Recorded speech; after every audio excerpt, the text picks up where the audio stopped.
Hi everyone student, welcome to my YouTube channel GS Guru विश्वमी के साथ।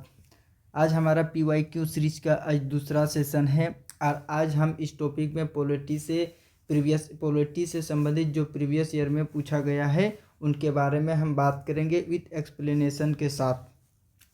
ठीक है कि किस तरह के क्वेश्चन प्रीवियस ईयर में डिज़ाइन किया जाता है और आगे भी डिज़ाइन किया जाएगा। मैंने पिछले ही सेशन में आपको पीवाईक्यू का इम्पोर्टेंस बताया है कि एग्ज़ाम में इसका रोल क्या होता है।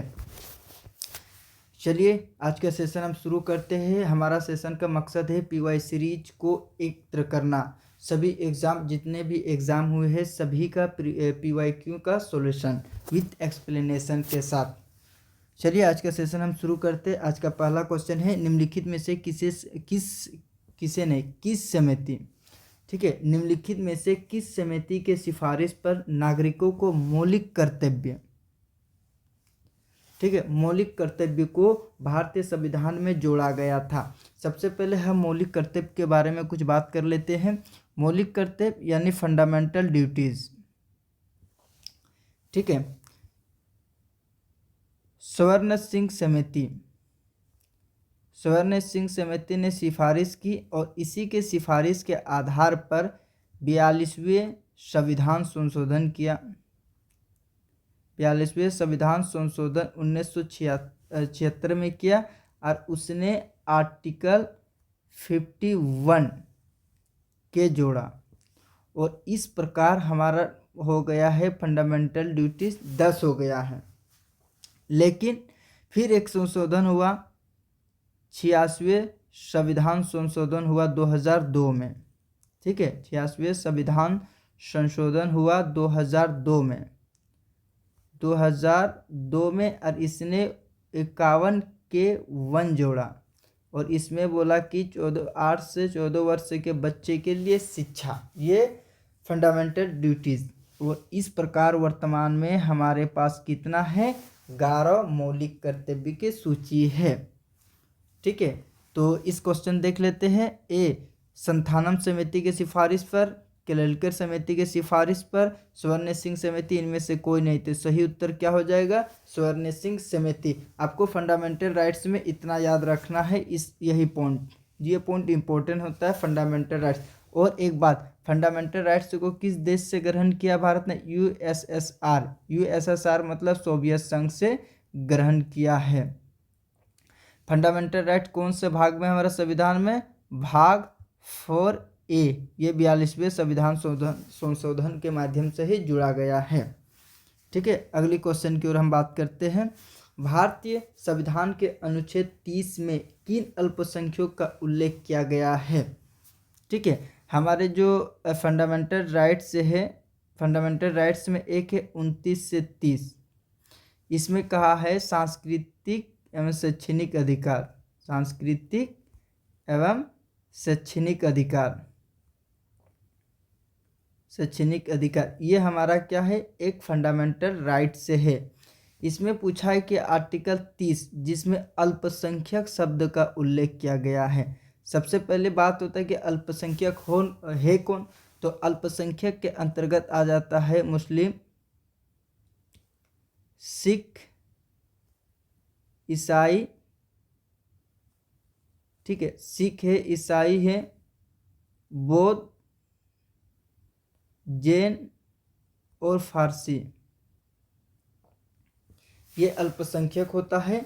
तो इसमें कहा कि 30 में किन अल्पसंख्यकों का उल्लेख किया गया है, धार्मिक और सांस्कृतिक और आर्थिक अल्पसंख्यक को, सांस्कृतिक, धार्मिक और भाषाई आधार पर, धार्मिक और सांस्कृतिक आधार पर, या भाषाई और धार्मिक आधार पर अल्पसंख्यक। तो इसको सही उत्तर हो जाएगा डी, भाषाई और धार्मिक आधार पर इसको अल्पसंख्यक माना है। एक बात हमेशा याद रखना है कि हमारा फंडामेंटल राइट्स में आरक्षण का जो व्यवस्था की गई, इसमें जो आरक्षण देता है, लेकिन अल्पसंख्यक स्कूल में, जो अल्पसंख्यक समुदाय का स्कूल होता है उसमें कोई भी किसी भी प्रकार का आरक्षण लागू नहीं होता है, ठीक है। तो अगले क्वेश्चन की ओर हम बात करते हैं। भारतीय संविधान के किस अनुच्छेद में उच्चतम न्यायालय यानी सर्वोच्च न्यायालय यानी सुप्रीम कोर्ट को याचिका यानी रिट्स जारी करने का शक्ति प्रदान करता है। तो सबसे पहले हम बात करते हैं कि रिट्स क्या होता है। रिट्स कितने प्रकार की होती हैं, तो रिट्स ये 5 प्रकार की होती हैं। सबसे पहला अधिकार परीक्षा, अधिकार परीक्षा। दूसरा परमादेश। तीसरा प्रतिषेध। और चौथा क्या हो गया, उत्प्रेषण। और पांचवा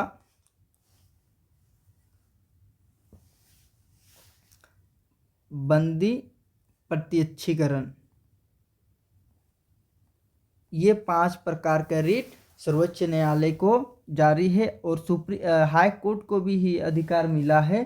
ये 226 में हाई कोर्ट में भी है। ठीक है, ये रिट से होता है 5 प्रकार के। सबसे पहले अधिकार परीक्षा क्या होता है। अधिकार परीक्षा में बताता है कि व्हाट इज योर अथॉरिटी, मतलब आपका अधिकार क्या है। इसका कहने का मतलब होता है कि अधिकार परीक्षा में अगर कोई व्यक्ति गलत तरीके से कोई सरकारी पद धारण किया हो या अन्य पद, तो उसके जांच के लिए ये अधिकार परीक्षा ये रिट जारी किया जाता है। परमादेश में क्या होता है कि हम आदेश देते हैं, हम आदेश देते हैं। इसका कहने का मतलब है कि कोई व्यक्ति अगर अपने कार्य को सही ढंग से नहीं करता है तो इसके लिए ये परमादेश रीट जारी करता है। ठीक है। प्रतिषेध मतलब क्या होता है, किसी कार्य को रोकना। उत्प्रेषण क्या होता है, किसी कार्य को समाप्त करना। अब बंदी प्रत्यक्षकरण क्या होता है, हेबियस कॉर्पस क्या होता है, ये होता है किसी, इसका सिंपल मतलब में अगर कहा जाए तो शरीर को प्रस्तुत करना है। किसी भी व्यक्ति को जो कैद किया गया है उसको शरीर को यानी उसको प्रस्तुत करना है सुप्रीम कोर्ट के सामने। ठीक है, ये 5 प्रकार के रीट से है। हाई कोर्ट में 226 में उल्लेख है और सुप्रीम कोर्ट में 32 में। और एक बात, आर्टिकल 32 को अंबेडकर ने संविधान को आत्मा भी कहा है। This is a very very important article, article 32। इसका सही उत्तर हो जाएगा 32। ठीक है, अगला क्वेश्चन की ओर हम बढ़ते हैं। निम्नलिखित में से किसने उद्देश्य प्रस्ताव पेश किया है।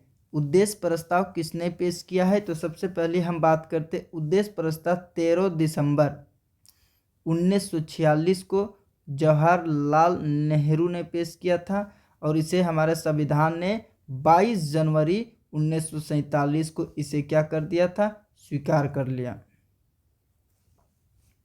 ठीक है, उद्देश्य प्रस्ताव को प्रस्तावना भी कहा जाता है, प्रस्तावना।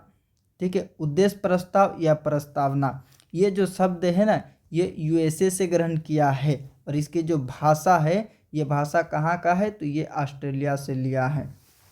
तो इसका सही उत्तर क्या हो जाएगा, जवाहरलाल नेहरू।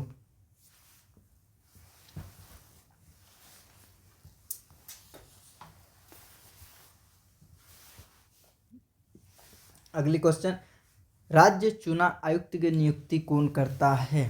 ठीक है, एक बात मैं बता देता हूँ, पॉलिटी एक ऐसा खंड है जिससे चाहे कोई भी एग्जाम हो, इस खंड में काफ़ी हल्का क्वेश्चन पूछा जाता है। इसमें टफ क्वेश्चन नहीं होता है, काफ़ी इजी क्वेश्चन होता है, इसलिए इसे छोड़ना नहीं चाहिए। इसे बढ़िया से पढ़ लेने से आपका रेंज में लगभग सभी प्रश्न आ जाएंगे, क्योंकि इसका क्वेश्चन काफ़ी हल्का होता है। तो अगली क्वेश्चन है, राज्य चुनाव आयुक्त की नियुक्ति कौन करता है। मुख्यमंत्री, अध्यक्ष। अध्यक्ष कहने का मतलब लोकसभा का अध्यक्ष, जो अभी वर्तमान में कौन है, 18वीं लोकसभा का अध्यक्ष ओम बिरला साहब। ठीक है, सी नंबर राज्यपाल और डी नंबर महाधिवक्ता। तो इसका सही उत्तर क्या होता है, राज्यपाल। राज्यपाल राज्य चुनाव आयुक्त का नियुक्ति करता है। किसके, ये अपने विवेक के अनुसार नहीं करता है, ये बल्कि मंत्री परिषद के सलाह पर ये नियुक्ति करता है। ठीक है, और मुख्य निर्वाचन आयुक्त को भारतीय निर्वाचन आयुक्त जो होता है ECI, election commission of India, जो आर्टिकल 324 में है, उसका नियुक्ति कौन करता है, तो उसका नियुक्ति करता है भारत का राष्ट्रपति। ठीक है, अगला सवाल, मूल अधिकार को किस देश के संविधान से लिया गया था। मूल अधिकार को किस देश के संविधान से लिया गया था, तो सबसे पहले हम थोड़ा सा यहाँ फंडामेंटल राइट्स के बारे में बात कर लेते हैं। ठीक है, फंडामेंटल राइट्स जो है ना हमारा संविधान में 7 प्रकार के फंडामेंटल राइट्स दिए गए थे। 7 प्रकार के फंडामेंटल राइट्स दिए गए थे, जिसमें 42वें संविधान संशोधन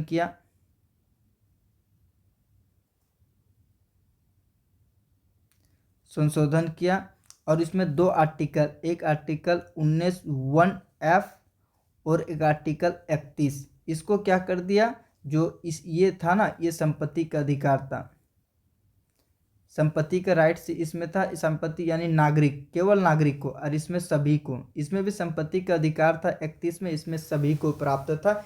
ये दोनों को क्या कर दिया, इसमें हटा दिया गया, इसको कानूनी अधिकार कर दिया गया 301 के तहत। ठीक है, 301 के तहत मतलब अब बचा हमारे पास कितना, 5 मौलिक अधिकार बचे। लेकिन फिर 86वें संविधान संशोधन किया 2002 में, और इसमें शिक्षा के अधिकार को मौलिक अधिकार जोड़ा। इस प्रकार हमारे वर्तमान में 6 फंडामेंटल राइट्स से है, ये 6 फंडामेंटल राइट्स से ये हमारे संविधान में भाग 3 में है, और ये आर्टिकल 12 से लेकर 35 में है। किस देश से लिया गया, तो ये यूएसए से लिया गया है। तो इसका सही उत्तर हो जाएगा संयुक्त राज्य अमेरिका। ये जो मैं आपको साइड में बता रहा हूँ इसका एक्सप्लेनेशन, आप चाहे तो इसको कॉपी में नोट कर ले, ये काफ़ी आपके लिए महत्वपूर्ण होगा। अच्छे जो फंडामेंटल राइट्स है, मैं किसी न किसी क्वेश्चन में आपको बताऊंगा कि 6 फंडामेंटल राइट्स क्या क्या, इसी क्वेश्चन अगले क्वेश्चन में बता रहा हूँ। चलिए अगले क्वेश्चन की ओर बात करते हैं। भारतीय संविधान के अनुच्छेद 29 से लेकर 30 किससे संबंधित है? ठीक है, तो मैं आपको 6 फंडामेंटल राइट्स के बारे में बता रहा हूँ कि 6 फंडामेंटल राइट्स से है कौन कौन। सबसे पहला समानता का अधिकार, इक्विलिटी, राइट्स ऑफ इक्विलिटी, समानता का अधिकार, ये है हमारा आर्टिकल 14 से लेकर 18 तक। दूसरा हो गया है स्वतंत्रता का अधिकार, ये है 19 से लेकर 22 तक। तीसरा हो गया शोषण के विरुद्ध अधिकार,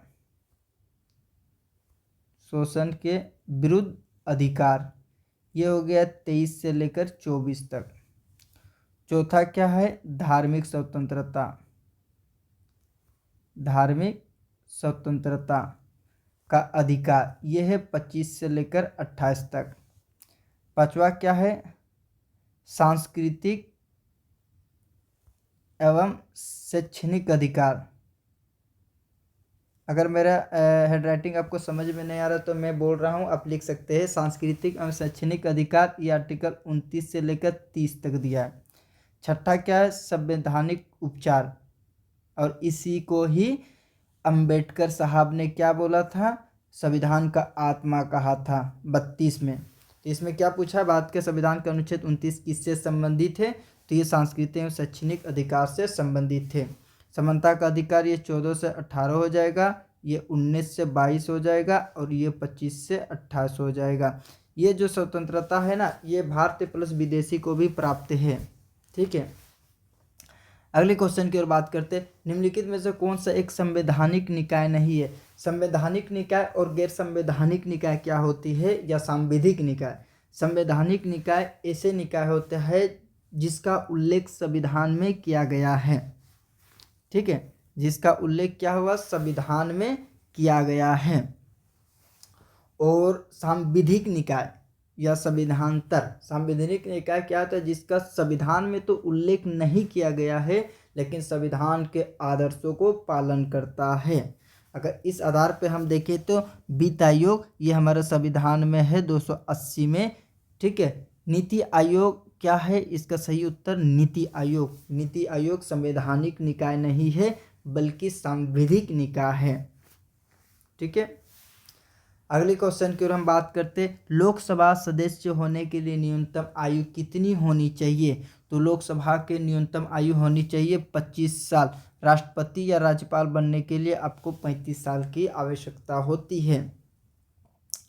अब सवाल है अगली, भारत का संविधान निम्नलिखित में से किस तिथि को ग्रहण किया था? आपको क्वेश्चन देखना है, या ग्रहण किया था या लागू किया था, कंफ्यूज हो जाएंगे। स्पीड, आपको स्पीड के चलते क्वेश्चन सिली मिस्टेक हो सकता है। जैसे इस प्रश्न में भारत के संविधान में निम्नलिखित में से किस तिथि को ग्रहण किया था? 26 जनवरी 1949 को इसको तो हमारा संविधान में लागू किया था। 26 नवंबर 1949, 26 जनवरी 1950, 26 नवंबर 1950। तो इसका सही उत्तर हो जाएगा 26 नवंबर 1949 को।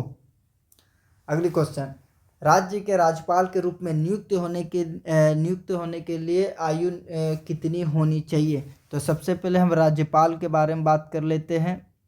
जो राज्यपाल के बारे में बात करते हैं, राज्यपाल की नियुक्ति कौन करता है? राज्यपाल की नियुक्ति राष्ट्रपति करता है और इसी के प्रसाद परियत पर काम करता है, मतलब इसी के अधीन। ठीक है, और इसके लिए आयु आपको चाहिए 35 वर्ष। तो सही उत्तर हो जाएगा 35 वर्ष।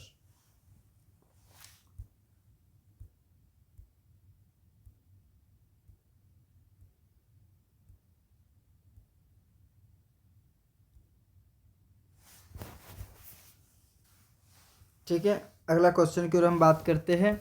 भारतीय संविधान के किस अनुच्छेद के तहत राष्ट्रपति मृत्युदंड को क्षमा कर सकता है? तो सबसे पहली बात होता है राष्ट्रपति। ठीक है, राष्ट्रपति के मृत्युदंड और राज्यपाल, इसमें अंतर क्या होता है? राज्यपाल, इसका उल्लेख 72 में किया गया है, इसके 162 में। ठीक है, राष्ट्रपति मृत्युदंड को क्या कर सकता है? क्षमा कर सकता है, परिविलंबन कर सकता है, परिहार कर सकता है, विराम कर सकता है। इतना अधिकार राष्ट्रपति को है। ठीक है, लेकिन एक बात याद रखना, इसके एक अंतर है। राज्यपाल सब कुछ कर सकता है लेकिन मृत्युदंड को क्षमा नहीं दे सकता है। ठीक है, और इसमें क्या बताया है कि राष्ट्रपति क्षमादान जो हैगा ना, कोई भी व्यक्ति अगर आर्टिकल 72 के तहत जिसे मृत्युदंड प्राप्त है और वो क्षमा चाहता है राष्ट्रपति से, तो वो मौखिक यानी उसके सामने समय पेश नहीं हो सकता है। उसके लिए आप एक लेटर या सिफारिश कर सकते हैं, उसके सामने पेश यानी मौखिक सुनवाई का कोई अधिकार नहीं है। ठीक है, तो किस अधिकार में? आर्टिकल 72 में। आगे क्या हम बात करते हैं, संविधान का अंतिम व्याख्याता कौन है? यानी संविधान का व्याख्या जो होगा, एक्सप्लेनेशन जो करेगा, कोई भी अगर कानून डिस्प्यूट होगा, कोई अगर विवाद हुआ है, तो उसका अंतिम निर्णय यानी अंतिम एक्सप्लेनेशन कौन करेगा? तो ये सर्वोच्च न्यायालय करेगा, सुप्रीम कोर्ट के CJI, chief justice of India करेगा। अगली क्वेश्चन, निम्नलिखित में से किसने भारतीय संविधान को अर्धसंघीय कहा था? MP Pylee, KC Wheare, AV Dicey, BR Ambedkar. ठीक है, तो इसका सही उत्तर हो जाएगा KC बेयर। ये इंपॉर्टेंट है। डायसी जो होता है ना, ये ब्रिटेन के, इसे विधि वेता कहा जाता है। वेता, विधि का समझ इसने। अगली क्वेश्चन है, निम्नलिखित में से कौन सा अनुच्छेद मानव तस्करी और जबरन श्रम पर प्रतिबंध लगाता है? ये क्वेश्चन एक फंडामेंटल राइट से है और इसमें पूछा है कि कौन सा आर्टिकल में मानव तस्करी, जबरन श्रम और बलात् श्रम, 3 चीज होता है। एक मानव तस्करी होता है, जबरन श्रम होता है, एक बलात् श्रम होता है और एक बेगार होता है। बलात् को, जबरन को ही बलात् कहा जाता है, एक बेगार होता है। ये 3 उल्लेख है फंडामेंटल। मानव तस्करी का मतलब समझ गया, मानुष का बिजनेस करना, हेर फेर उसके अंगों का। बलात् श्रम या जबरन श्रम क्या होता है? जबरदस्ती किसी कार्य को कराना है। बेगार का मतलब क्या होता है? कम पैसे में कार्य को कराना है। ठीक है, मान लेते ये क्वेश्चन हमें नहीं आता है। ठीक है, मान लेते ये क्वेश्चन हमें एग्जाम हॉल में नहीं आता है क्या, लेकिन एक आइडिया मैं दे रहा हूँ आपको कि इस तरह के क्वेश्चन अगर कहीं फंस जाए, स्पेशली फॉर फंडामेंटल राइट्स के क्वेश्चनों में, तो आपको एलिमिनेशन मेथड का यूज करना है। वो कैसे, मैं बताता हूँ। सबसे पहले मैंने क्या बोला था, 1900 लेकर 22 तक स्वतंत्रता का अधिकार है, तो 22 ये तो हो ही नहीं सकता है। ठीक है, उसके बाद मैंने क्या किया था, 23 से लेकर 24 तक।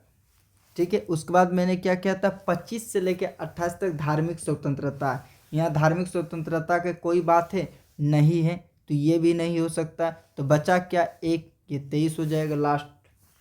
ठीक है, 23 और 24 जो होता है, जैसे मैंने कहा था ना शोषण के विरोध अधिकार 23 और 24। 23 में क्या लिखा है, मानव तस्करी, जबरन श्रम या बलात्कार श्रम या बेगार प्रथा का प्रतिबंध करता है। और 24 में कहता है कि 14 वर्ष से कम उम्र के बच्चों को खतरनाक कार्यों में लगाने से प्रतिबंध है।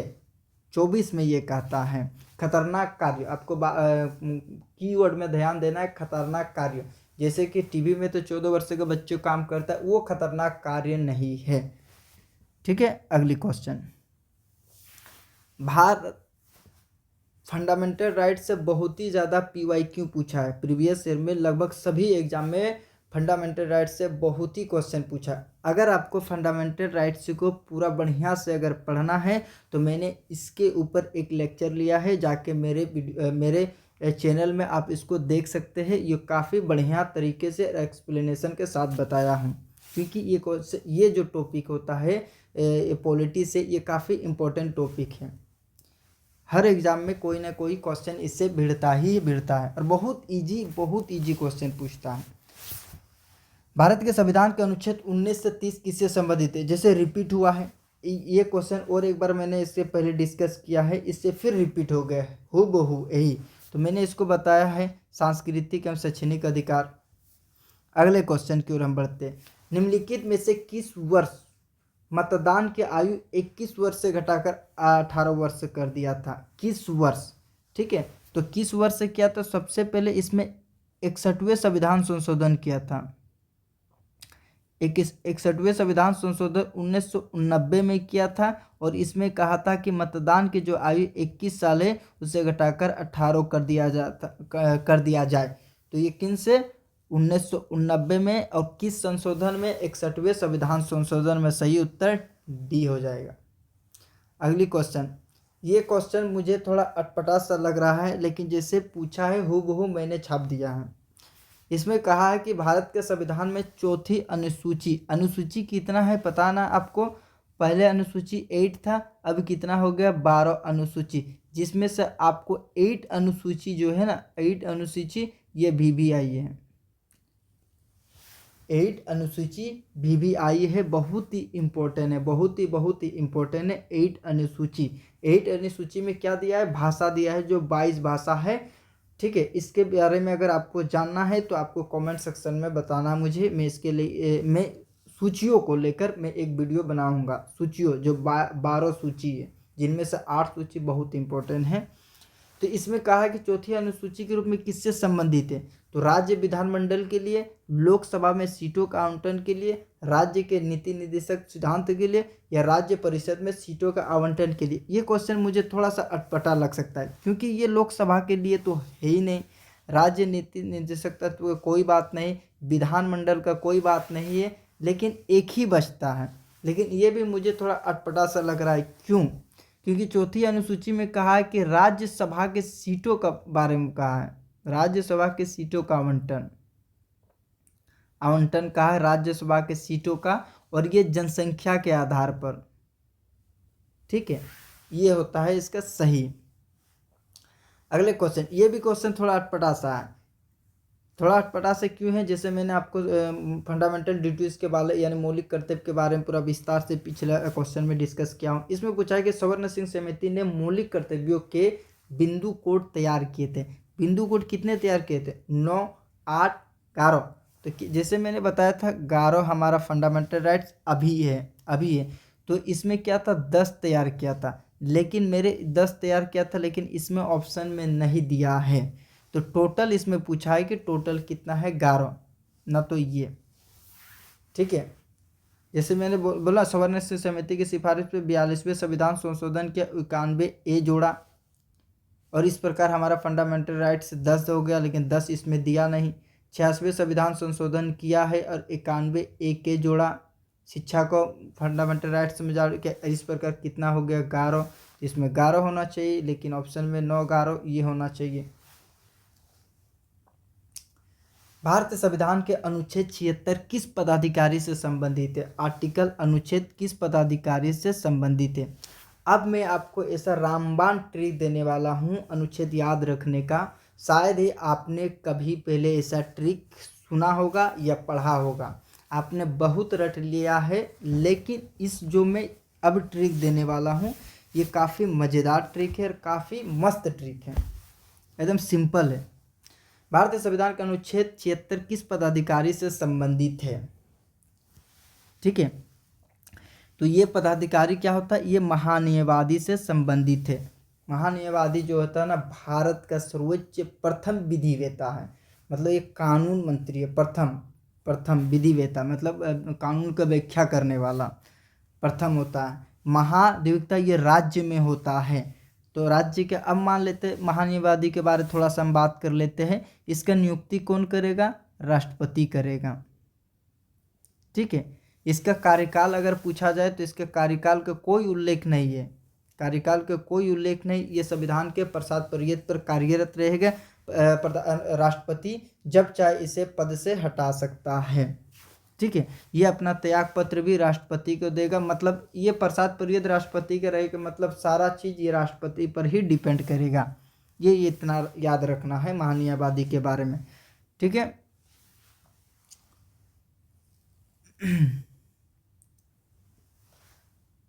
ट्रिक में अगला क्वेश्चन में बताऊंगा, आने वाला क्वेश्चन में ट्रिक, अब सब्र कीजिए, बहुत ही मस्त ट्रिक है। अगली क्वेश्चन, मंत्री सामूहिक रूप से उत्तरदायी है। मंत्री या मंत्री परिषद जो होता है वो सामूहिक रूप से किसके प्रति उत्तरदायी होता है? तो मंत्री परिषद जो होता है ना, एक व्यक्तिगत रूप से उत्तरदायी होता है और एक सामूहिक रूप से उत्तरदायी होता है। ठीक है, सामूहिक रूप से उत्तरदायी आर्टिकल 75 में इसका उल्लेख किया गया है। तो सामूहिक रूप से उत्तरदायी होता है ये लोकसभा के प्रति, और व्यक्तिगत रूप से ये राष्ट्रपति के प्रति, ठीक है, तो किसके प्रति? सामूहिक रूप से तो लोकसभा, अगर व्यक्तिगत रूप से तो राष्ट्रपति। ठीक है, सामूहिक रूप से पूछा जाए तो लोकसभा के प्रति, व्यक्तिगत रूप से पूछा जाए तो राष्ट्रपति के प्रति। अगली क्वेश्चन, राज्य लोक सेवा आयोग के अध्यक्ष किसके द्वारा नियुक्त किया जाता है? राज्य लोक सेवा हुआ है ना, तो ये किसके द्वारा नियुक्त किया जाता है? भारत के राष्ट्रपति द्वारा, भारत के राज्यपाल द्वारा, भारत के प्रधानमंत्री द्वारा या संसद द्वारा? तो इसका सही उत्तर होता है भारत के राज्यपाल द्वारा मंत्री परिषद के सलाह पर नियुक्ति करेगा। किंतु एक इम्पोर्टेंट पॉइंट, बहुत इम्पोर्टेंट पॉइंट गौर करने वाला, नियुक्ति तो राज्यपाल करेगा, लेकिन इसको पद से हटाएगा कौन? तो पद से राष्ट्रपति हटाता है। नियुक्ति राज्यपाल, लेकिन पद से हटाएगा राष्ट्रपति। अगली क्वेश्चन,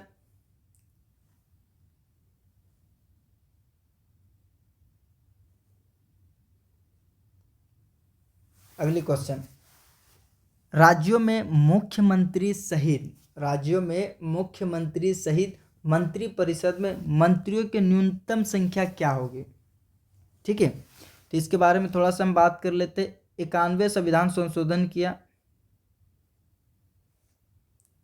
ठीक है, 91 संविधान संशोधन किया और इसने कहा कि लोकसभा में मैक्सिमम 15% होना चाहिए। 15% होने का मतलब 543 है ना, तो 15% इसका निकाल लें, इसमें तो आप लोग एक्सपर्ट हैं। इतना होना चाहिए मैक्सिमम, लेकिन मिनिमम लोकसभा में नहीं दिया है, बोला मिनिमम का कोई लिमिट निर्धारित नहीं किया है लोकसभा में, ये आपको याद रखना है। लोकसभा में मिनिमम नहीं है, मैक्सिमम 15%। ठीक है, विधानसभा में क्या बोला है? विधानसभा में बोला है मैक्सिमम 15% होगा, मैक्सिमम 15% होगा सीएम सहित। मिनिमम कितना होना चाहिए यहाँ पर? 12%। यहाँ डिफरेंस क्या है? लोकसभा में मिनिमम नहीं दिया है, विधानसभा में मिनिमम दिया है, तो इसका सही उत्तर हो जाएगा 12। ये हो जाएगा मिनिमम, ये हो जाएगा मैक्सिमम 91 संविधान संशोधन में। अगली क्वेश्चन, संविधान के किस अनुच्छेद में राज्य के महाधिवक्ता संबंधित प्रावधान किया गया है? इसमें एक बात आपको याद रखना है, महान्यायवादी जैसे राष्ट्रपति करता है उसी तरह राज्य के महाधिवक्ता ये दूसरी विधिवेता है, यानी कानून की व्याख्या करने वाला दूसरे नंबर में आता है और महान्यायवादी का सहायता करता है। जैसे कि महान्यायवादी का सारा काम, सारा कुछ जो करता है राष्ट्रपति नियुक्ति हटाता है सब राष्ट्रपति। उसी तरह राज्य के महाधिवक्ता जो है वो कौन करता है, राज्यपाल, सब इससे राज्यपाल। ठीक है, अब वो ट्रिक है, दो ट्रिक है आपको याद रखना है। कैसे ट्रिक है, जैसे मान लेते कि इसको ये राज्य का महाधिवक्ता संबंधित अनुच्छेद मुझे पता नहीं है, एग्जाम हॉल में मुझे इसके बारे में पता नहीं, लेकिन मुझे महान्यायवादी का आर्टिकल पता है। ठीक है, महान्यायवादी का आर्टिकल मुझे पता है, लेकिन महाधिवक्ता के बारे में मुझे पता नहीं है। कितना है महान्यायवादी का, 76 है। इसमें आपको 89 जोड़ना है, तो कितना हो जाएगा, 9 6 15, 8 7 15, 116, 165, ये हो जाएगा 165 राज्य के महाधिवक्ता। कितना जोड़ना है, 89 प्लस। ठीक है, अब जैसे बात करते हैं राज्यसभा का गठन का प्रावधान किस अनुच्छेद के तहत किया गया है। राज्यसभा जो होगा इसका गठन किस अनुच्छेद के तहत किया गया। इसमें ट्रिक थोड़ा बढ़िया से समझिएगा। ट्रिक जैसे क्या होता है, एक होता है लोकसभा, संसद, एक राज्यसभा केंद्र में। ठीक है, अगर राज्य में देखेंगे तो विधानसभा होता है और विधान परिषद होता है। आपको एक का किसी का अनुच्छेद याद रखना है, या तो केंद्र वाला या राज्य वाला, एक याद रखना है। जैसे लोकसभा का दिया है, किसमें, लोकसभा का दिया है, लोकसभा का दिया है आर्टिकल 80। ठीक है, इसको दिया है 81, ये हमको पता है। विधानसभा का पता नहीं, विधान परिषद का पता नहीं। लोकसभा और विधान परिषद सेम होता है, राज्यसभा और विधानसभा एक जैसा होता है। ठीक है, अब इसमें 80 से 89 जोड़ो, जैसे मैंने कहा 9869, तो 169 इसका उल्लेख दिया है। इसमें 81 में 89 जोड़ो, 0 8 16 17, 170 विधानसभा में दिया है। कहने का मतलब है कि जैसे आप बात करते हैं, ठीक है, आप कोई भी अनुच्छेद ले ले, जैसे सिर्फ ये अनुच्छेद के एक लिमिट है, कोई भी अनुच्छेद ले ले, लोकसभा, राज्यसभा, विधानसभा या विधान परिषद के कोई भी अनुच्छेद ले ले, अगर आप 89 जोड़ेंगे तो दूसरा का निकल जाएगा। जैसे लोकसभा का कोई भी अनुच्छेद अगर किसी के बारे में पढ़ा, इसमें 89 जोड़ो, 89 जोड़ेगा तो आपको विधानसभा का मिल जाएगा। उसी तरह राज्यसभा का किसी के बारे में अगर पढ़ते हो, इसका अनुच्छेद से 89 जोड़ो, विधान परिषद का मिल जाएगा। ठीक है, ये आपको बहुत ही मस्त ट्रिक है और बहुत ही आसान ट्रिक है 89। सिर्फ को इसमें एक बात होता है कि आपको याद, एक का याद तो रखना ही पड़ेगा, 89 जोड़ो, इतना ही। चलिए स्टूडेंट, आज के वीडियो यहीं तक। आशा करता हूँ कि ये वीडियो आप सभी को अच्छा लगा होगा, और आगे भी इसी तरह मैं आपको वीडियो PYQ का एक्सप्लेनेशन देता चलूँगा। अगर आपको वीडियो अच्छा लगता है तो थैंक्स ज़रूर लिखिएगा। ठीक है, चलिए अब नेक्स्ट वीडियो हम बात करते हैं कुछ नया, जैसे कि अब हम लेके आते हैं हिस्ट्री से। फर्स्ट में हम क्या लाए, जियोग्राफी, दूसरा में पॉलिटी, अब तीसरा में हम हिस्ट्री लाएंगे। उसी तरह फिर रिपीट करते हुए आपको पूरा PYQ का नज़ारा दिखाऊंगा। चलिए, थैंक यू सो मच। जय हिंद, जय भारत।